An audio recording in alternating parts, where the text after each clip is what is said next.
একসময় এক বিশাল বনে ছিল এক বুড়ো সিংহরাজ। বছরের পর বছর রাজত্ব করেছে, কারো কোনো অন্যায় হতে দেয়নি। একদিন সে ঘোষণা দিল, আমি এখন বিশ্রাম নিতে চাই। রাজত্ব পাবে সে, যার হৃদয় সবচেয়ে বড়। বনের সবাই অবাক। হাতি বলল, আমি সবচেয়ে বড়, আমিই রাজা হব। বাঘ গর্জে উঠল, আমার শক্তি বেশি, রাজা আমি। তারা নিজেদের কাজ দেখাতে শুরু করল, কে বেশি খাবার জমায়, কে বেশি ভয় দেখায়। কিন্তু ছোট্ট খরগোশ চুপচাপ ছিল। একদিন সে দেখল এক কচ্ছপ জখম হয়ে গাছতলায় কাঁদছে। বাঘ, ভালুক, শেয়াল কেউ পাত্তা দিল না। খরগোশ নিজের ছোট খাবার কচ্ছপকে দিল। পথের পানি এনে তার পায়ে সেঁক দিল। সিংহরাজ সব দেখছিল দূর থেকে। শেষ দিনে সবাই জড়ো হল।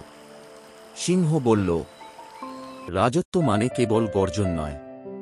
যার হৃদয় যত বড়, রাজ্য তার কাছে সবচেয়ে নিরাপদ। সে ধীরে ধীরে নিজের মুকুট খুলে খরগোশের মাথায় পরিয়ে দিল। সবাই বিস্মিত। হাতি অবাক, বাঘ চুপ।